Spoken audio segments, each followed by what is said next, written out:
Game Theory, ou teoria dos jogos, faz parte da proposta do Bitcoin desde o início e pode tomar o controle a partir daqui. Esse é o Visão Libertária, sua fonte de informações descentralizadas e distribuídas. O Bitcoin é a primeira e até aqui a única moeda totalmente independente de governos. Se trata de uma conquista tão extraordinária, tão única, tão fundamental na história humana, que é natural que muita gente ainda não tenha se dado conta do quão significativo é o Bitcoin. E agora, com a Rússia ameaçando adotar o Bitcoin como moeda, isso pode gerar um efeito derivado da teoria dos jogos que pode fazer de uma hora para outra o Bitcoin se tornar a principal moeda de comércio mundial. Vamos entender por que isso. O Bitcoin, antes de mais nada, é claramente superior à moeda fiat, a moeda estatal. Por um motivo simples, a moeda estatal não tem lastro, ou melhor, tem o pior dos lastros, o lastro na vontade de políticos. Não, senhor russomano, já fazem várias décadas que nenhum dinheiro estatal no mundo todo é lastreado em ouro. O dinheiro no Brasil nunca foi lastreado em ouro, diga-se de passagem. Sempre que os imperadores tentavam fazer isso aqui no início do século XIX, o pessoal corria para trocar as moedas por ouro e o tesouro quebrava. Em outros governos com maior confiança, como os Estados Unidos, isso existiu de fato até 1971. Aliás, veja esse vídeo sobre esse tema, o que aconteceu em 1971. Mas se o Bitcoin é melhor, por que as pessoas continuam usando as moedas estatais para o dia a dia? Bem, a resposta para isso é a lei de Grisham. Esse é o desafio que ainda existe para o Bitcoin. Como vencer a lei de Grisham e chegar na adoção aberta do Bitcoin para todos? A lei de Grisham foi cunhada em 1860 pelo economista Henry Dunning MacLeod para descrever um fenômeno que havia acontecido algumas décadas antes, durante uma reforma promovida pelo financista Sir Thomas Gresham. Na época, as moedas na Inglaterra não eram tão padronizadas quanto hoje. Muitas eram atacadas com ataques de skimming ou debasing ou outros ataques de raspagem da moeda. Ficavam tão deformadas que muitas vezes os comerciantes não as aceitavam. E isso prejudicava o comércio, gerava desconfiança em negócios e dificuldades para a economia do país. Sir Thomas Gresham decidiu então criar uma moeda de qualidade superior, com uma borda trabalhada que iria impedir o debasing. Ele esperava que o público passasse a usar essa moeda no comércio, acabando com o problema de aceitação de moedas. Mas não foi isso que aconteceu. As pessoas pegavam uma moeda nova, bonita e com valor claro e guardavam, não usavam ela. Pensa bem, se você tem uma moeda nova, bonitinha, que sabe que ela vai manter o valor com o tempo e, ao mesmo tempo, tem uma outra moeda velha, altamente suspeita e desgastada, você precisa usar uma dessas moedas para comprar um cafezinho na padaria, é lógico que você vai usar a moeda ruim e vai guardar a moeda boa. Essa é a lei de Gresham. Moedas podres expulsam moedas boas. E isso é um desafio para o Bitcoin, porque enquanto houver moeda estatal por aí, a moeda podre, as pessoas tendem a guardar seus Bitcoins, não a usá-los. E isso limita o espalhamento da moeda, evita que ela tenha o efeito positivo que se espera dela sobre a economia. Ela pode ser linda na teoria, mas se ninguém usar ela como moeda, não vai mudar fundamentalmente nossa economia. O governo inglês fez uma ótima moeda que acabou não ajudando em nada a economia de então,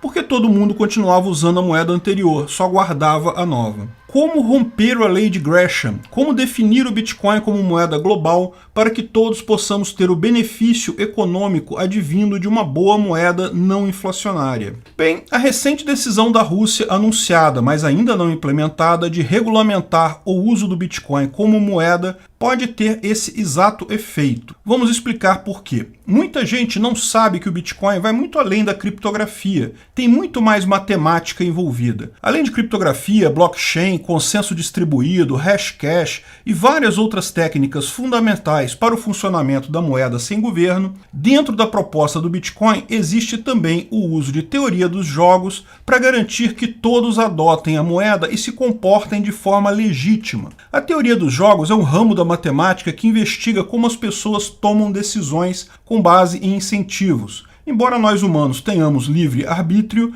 tendemos a seguir determinadas situações de determinadas formas específicas e isso pode ser calculado matematicamente. A própria lei de Gresham é uma lei calcada em teoria dos jogos. Eu não vou explicar a matemática disso aqui, mas se você tem curiosidade para entender um pouco mais sobre isso, veja esse outro vídeo nosso, O Equilíbrio de Nash Refuta o Anarcocapitalismo. Basicamente, você estrutura as opções de decisão de um agente no jogo Bitcoin de forma que a pessoa sempre tenha incentivo de tomar a decisão correta e toda pessoa que tomar a decisão errada, a decisão de invalidar as regras do Bitcoin, de fraudar o Bitcoin, acabe sendo penalizada por isso. Uma das formas que o Bitcoin faz isso é justamente através do Proof of Work, o POW. Um minerador precisa investir um bocado de dinheiro e energia para minerar blocos do Bitcoin. Agora, existem alguns ataques possíveis na rede do Bitcoin que o minerador pode fazer para ganhar mais dinheiro. O ataque de 51% já foi possível em determinado ponto da história do Bitcoin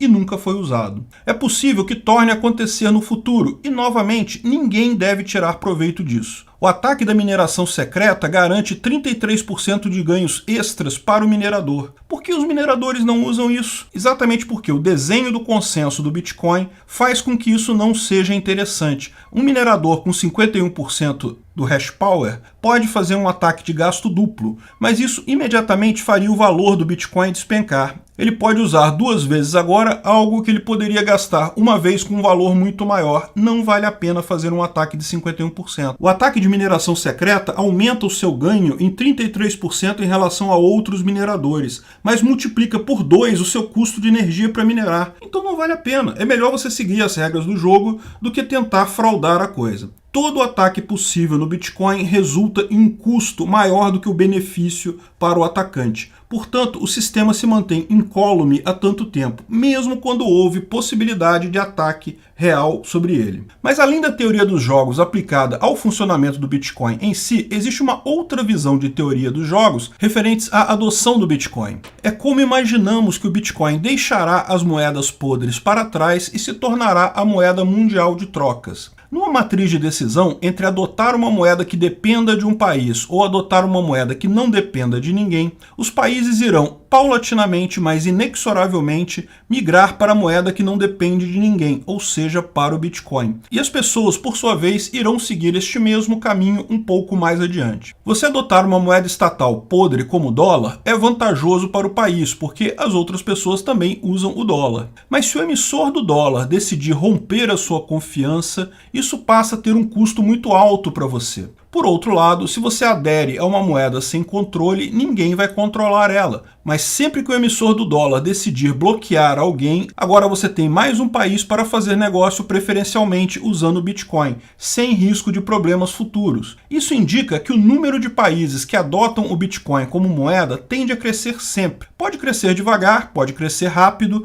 mas não há meio de voltar atrás. Vamos ver um outro caso, o Irã. Os Estados Unidos impôs um bloqueio ferrenho ao Irã. O Irã tem muito petróleo, mas não pode vender esse petróleo porque não tem acesso aos dólares, e o mercado de petróleo no mundo todo é em dólar. O Irã, em tese, pode fazer uma venda para a China em renminbi, pode fazer uma venda em bolívares para a Venezuela, mas ele continua com o mesmo problema. O que fazer com essas moedas? Elas só são aceitas no próprio país. O Bitcoin, por outro lado, pode ser vendido em qualquer lugar. Ainda é pouco aceito no mundo? Sim, mas é mais aceito do que o renminbi e do que o bolívar venezuelano em outros países fora do país de origem. Tirando o dólar e talvez o euro, nenhuma outra moeda é mais aceita em todo o mundo do que o Bitcoin. A Rússia está no mesmo dilema. Como todo mundo prefere usar o dólar como moeda de trocas com o exterior, é uma moeda podre e sempre vai ser usada a moeda podre ao invés da boa moeda. Mas isso depende da confiança dos Estados Unidos. Com a recente confusão em torno da Ucrânia, o Biden, em determinado momento, ameaçou proibir a Rússia de usar dólar. A resposta do Putin foi dizer que vai aceitar o Bitcoin como moeda. E isso faz uma diferença enorme, porque agora é uma das grandes economias do mundo que de repente pode não mais aceitar o dólar pelo rompimento do laço de confiança com o emissor do dólar, mas continua aceitando o Bitcoin. Repara como todas as opções do Putin é melhor ele aceitar o Bitcoin agora. A estratégia dominante é clara. E cada país, a partir daqui, ao adotar o Bitcoin, ganha acesso a vários outros mercados, além de Irã, Rússia, El Salvador, Venezuela e etc., porque todos esses mercados só trabalham em Bitcoin, devido ao bloqueio dos Estados Unidos. Repare uma bola de neve se formando. A cada país que aceita, que toma a decisão por aceitar o Bitcoin como moeda, mais países tendem a aceitar, porque mais negócios são possíveis apenas com o Bitcoin. Fica mais interessante para todo mundo adotar o Bitcoin a partir do momento que cada país a mais o adota. Eles poderiam adotar o SDR do FMI, o Yuan, o Renminbi chinês, etc. Sim, mas cairiam no mesmo dilema. Em algum momento do futuro, essa moeda pode ser negada a eles por qualquer motivo que seja. Melhor ir para o Bitcoin, onde não há essa possibilidade. E o exato mesmo efeito tende a acontecer com as pessoas. Eu também prefiro fazer compras em real do que em Bitcoin. Meus poucos satoshinhos eu guardo. Se é para gastar, eu vou gastar o lixo do real mesmo.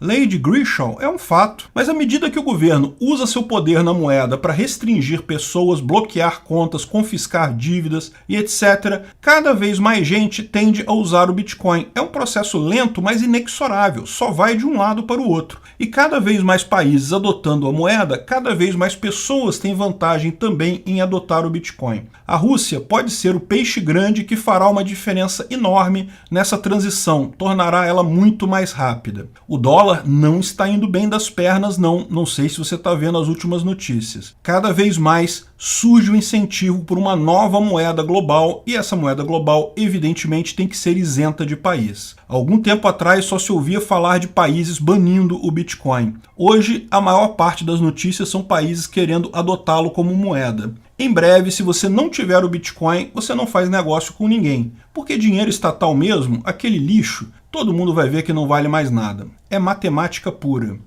Obrigado pela audiência. Esse vídeo foi sugerido por Rei Voluntário, escrito e narrado por Peter Turguniev. Esse vídeo foi um oferecimento de armataweb.com, cloud e serviços de data center. 100% de compromisso com a satisfação e privacidade dos clientes. Aceitamos Bitcoin. Veja o link na descrição do vídeo. Se você gostou desse vídeo, clique no like e compartilhe ele em suas redes sociais. Se inscreva no canal para nos ajudar, clicando no botão vermelho abaixo. Se quiser ser avisado de novos vídeos, clique no sininho ao lado. Se você quiser comprar camisas e outros itens do Visão Libertária, veja nossos itens no site Pimenta no Café, pimentanocafé.com.br/Visão Libertária, tudo junto sem acento, ou clique no link da descrição. Até a próxima!